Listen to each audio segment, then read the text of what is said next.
welcome back to the Sewing Circle. My name is Leslie. This is my tiny trailer where I make all of my garments and do all my sewing. And today I want to welcome you. If you're new here, welcome. I'm so glad you joined us.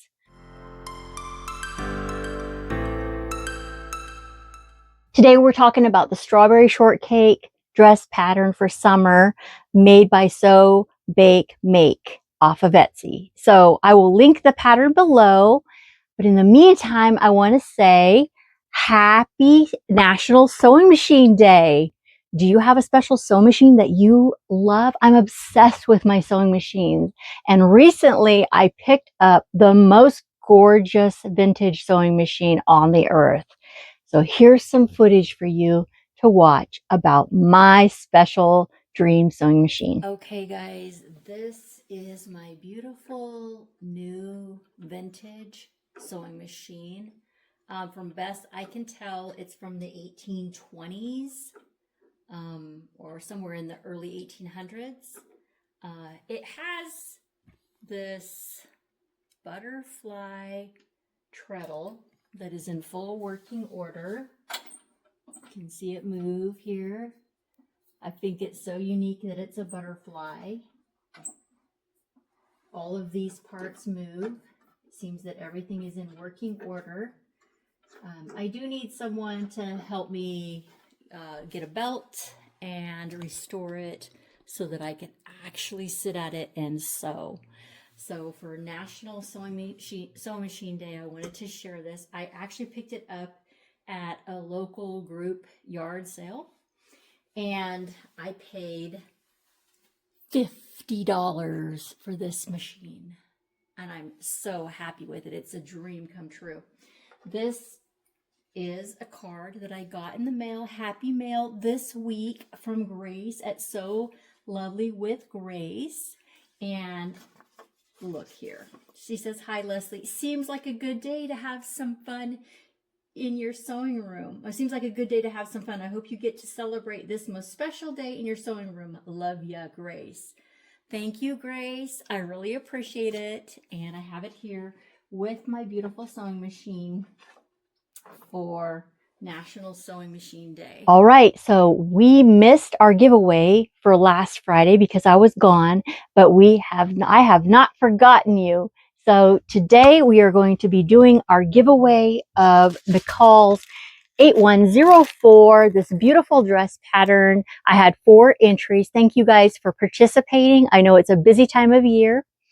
I actually was gone because my son graduated from high school.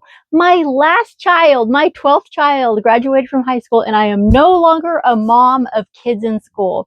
That's crazy. But on top of that, my 25th grandchild was born, and I was present at his birth, a beautiful baby boy named Theodore.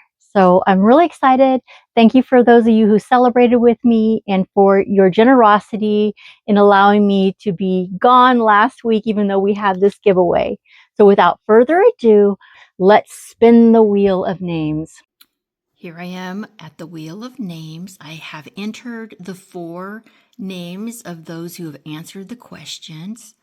And I'm gonna go ahead and go up here to shuffle, and I'm gonna shuffle, shuffle, shuffle, and then I'm gonna go ahead and click to spin. Good luck, you guys.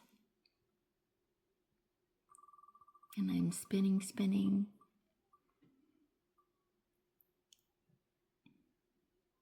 And it looks like Dawn Sproul 1914 is the winner of that beautiful pattern. Congratulations, Dawn. I will be sending you your pattern as soon as possible. Please make sure that you email me and let me know that you're the winner at leslierosasews@gmail.com. And in the headline, please put the number of this beautiful pattern. Let's give Dawn a big congratulations in the comments below. I will not be doing a giveaway this week, but we will stay tuned because we'll be doing more of them in the future. Hello, welcome back to the sewing trailer. And today we're working on the Strawberry Shortcake Dress and Top by SewBakeMake. I made view A, which is the dress that has the ties at the shoulder. It has the channels that you insert into the waist for elastic. And it has this beautiful, I don't even know what you call it, but it's kind of a swooped up skirt insertion. And right now we have it almost complete. I'm to the point where I need to go ahead and put in a hemline. Now, this dress is great because the straps actually run through the channel and you can tie them to fit your size. You will find, as I model this pattern for you at the end of the video, that I should have increased the rise in the bust line or done the adjustment in the bust line for my double D bust. Unfortunately, I did not realize that. I should have paid attention to that, but I did not. And so what I have going on is that one of the elastic bands actually runs across my bust line.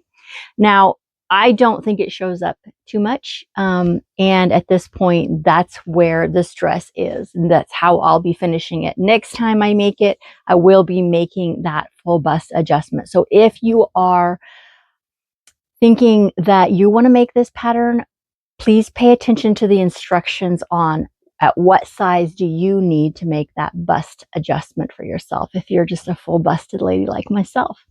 Now, what I'm going to do today, I want to show you how to put in an invisible hem. And if you already know how, you can skip this part, but I have already pressed my hem under about a ½ inch. And I'm going to go ahead now and measure it to the length I want my dress, which in this case, I think will be another 1½ inches up. I have tried it on. I do like how long it is. I just want it hem just slightly. I picked up this fabric at Joann Fabric. I think it was over a year ago, and really love the pinstriping on it. But I might be making a change to this fabric. We're going to finish the hem now and try it on, and then I'm going to decide if I want to dye it.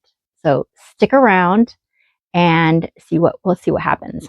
To make this invisible hem, what I'm doing right now is I'm setting up my iron. I have pens. I have my little square that I'm using to measure the hemline. You can also use a slide ruler to measure your hem, but I'm using my square right now. And what I'm going to be doing is just moving my square along and measuring 1½ inches because I'm going to want a 1½ inch hem on this. And then I'm just going to pin along the middle. I don't want to pin along the top at the very top here for the invisible hem. You see right here, we want this loose. And so I'm just pinning in the middle because what we're going to be doing is we're going to be flipping that piece under, and we're going to be stitching along this and catching the skirt into our stitching as we go. So we don't want this pin to be too close to this hemline right here. So we just want it to be kind of in the middle so that it's out of the way, but still holding the hem in place.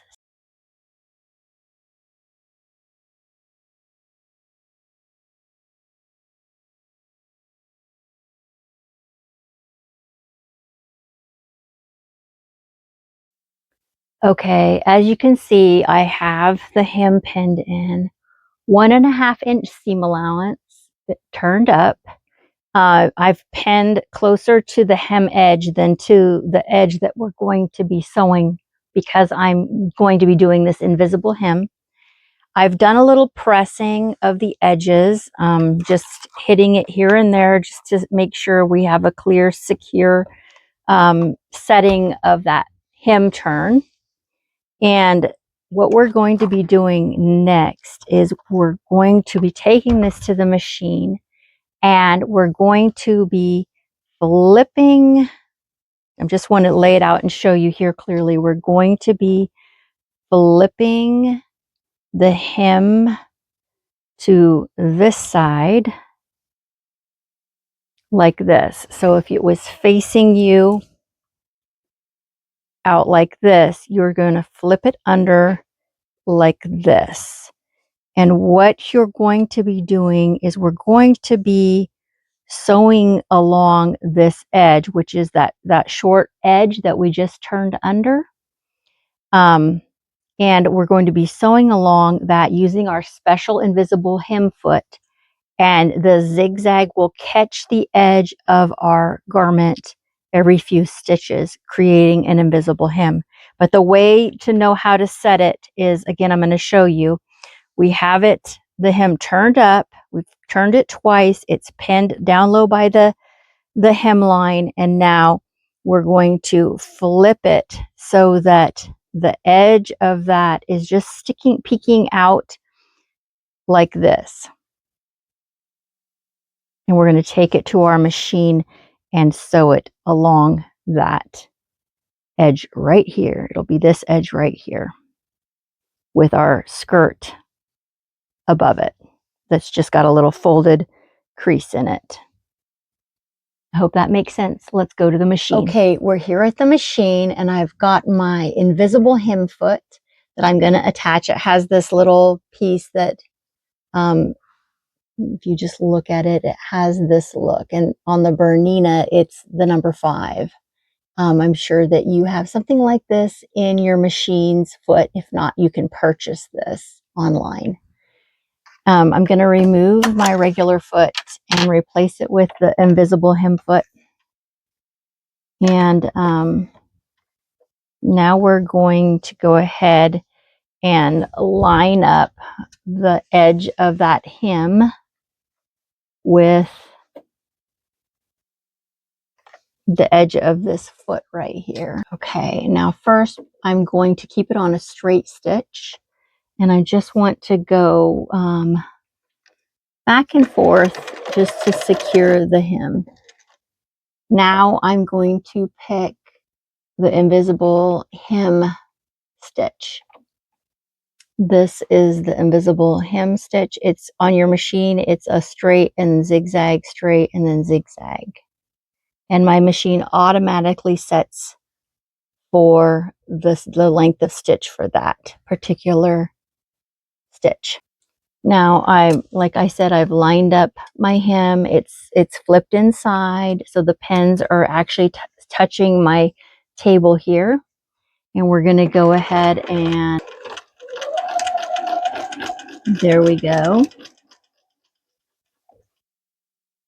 Now I'm going to bring you close again. So as we go along, we're going to be making sure that we're keeping this edge of the garment where we're stitching this edge back here even. We want to keep it evenly folded over. We don't want to get like way out like that, or you have an uneven hemline. So you want to keep it very even. And I do that by just keeping a slight tension on it, nothing too great.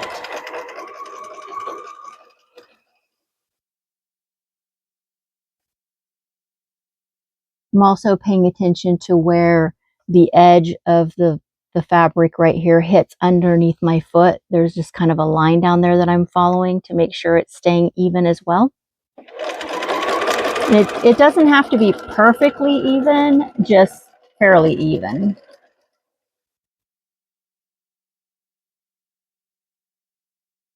And as you can see, this is a very fast hem. It doesn't take a lot of time. I used to hand sew all my hems when I was a Mennonite. We made all of the hems on my dresses hand sewn, and when I learned this method, it just changed my life. Now I do love hand sewing, but I don't want to spend my time doing hem after hem after hem. I'd rather use hand sewing for my creative work.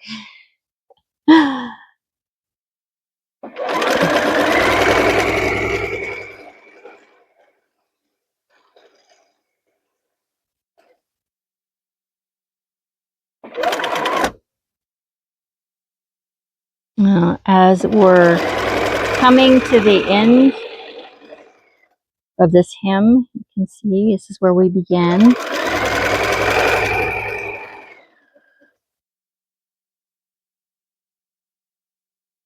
I want to come right up to where we began, but we don't want to overlap that. And what I'm doing it now is I'm going to switch back to a straight stitch. I am going to adjust my needle over so that it's not going to be hitting the edge that we've been catching, and it's going to catch that edge where we've been just stitching. You'll understand it as you're doing this. And now I'm just going to stitch forward to unhook this last stitch from this bar, and then I'm going to stitch backwards and forwards just to secure that hem. And then go ahead and we can go ahead and cut our threads. I'm going to remove my pens and then I'll show you our hem. Okay, I've removed all of our pens, and you know, this is the side we were just sewing on. Right along here, you can see the stitching clearly as it sews straight and then catches a little bit of the skirt every few stitches. Now this is where the magic happens as we unfold that to reveal the other side. This is what our invisible hem looks like. You can see this is the inside, and this is where the stitches were catching on that big zigzag bite, and it just makes a beautiful, really clean hem. And I love how fast it is, how professional it looks. It looks very much like a store-bought garment.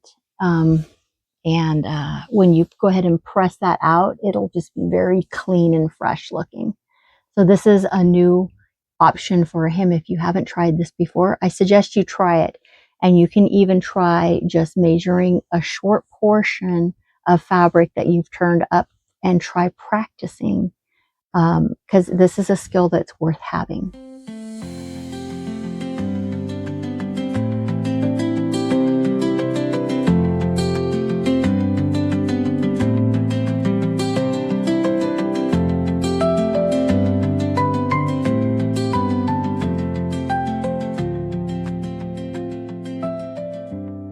Okay, we're here getting ready to dye the dress. I picked up this Rite Dye. This is the fuchsia colored, and this is the color I was experimenting with on the fabric initially. I've got my water started here to boil. Now you can do this in your washing machine. Today I'm just opting to do it in a pan. Less mess, less cleanup for me. When I'm done, I'll just rinse it in the sink and pop it into my washer for a final rinse and then dry it to set the color. So let's get started. Let's go ahead. I think I'm just going to be very generous. You see what I'm adding? Very generous with this pink, because I really would like a really strong pink on that white, a little stronger than what we had.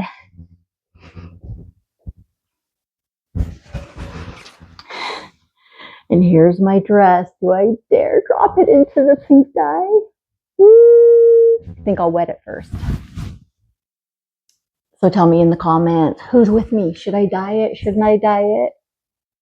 I think I'm committed to dyeing it already, right? How about you? Okay, I think we're gonna dye it. Okay, I got my dripping wet dress. I'm gonna give the dye a little bit of a stir, kind of check out the color that I've got in there. It's nice and bright. I don't know if you can see that, but that's gonna be nice and bright.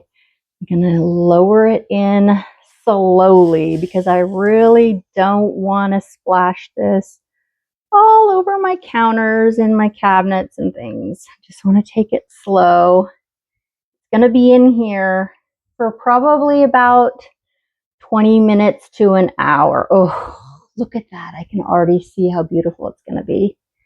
I think it's going to be absolutely perfect.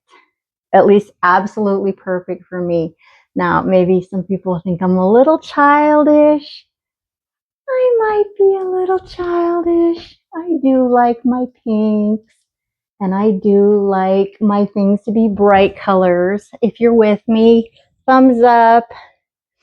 Don't know if you love that kind of thing, but Stay tuned. I'm gonna let this go ahead and simmer on here and stir it frequently for probably about 20 to 30 minutes. I'll let you know how it turns out.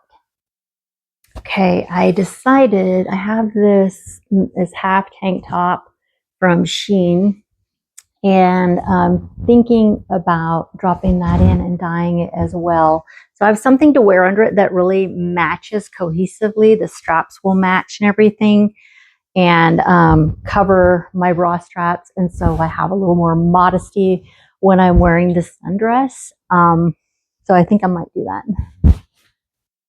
Okay, I've got the t-shirt in there with it. Looks like it's picking up the color beautifully. So I'm really happy with that decision as well. Looks like it's getting like a really nice like watermelon pink color for it. So it's so exciting. It's so fun to dye things. Have you ever dyed anything for yourself? If you haven't, give it a try. Don't be afraid. It's not like tie-dye. This is like real dye. Like, I love tie-dye, but this is just a real way of dyeing things to be in your wheelhouse of color. My spoon is turning pink. I think I'll probably end up dropping the other end into it for a while too when I'm done, because I'm gonna want my whole spoon to be this beautiful pink.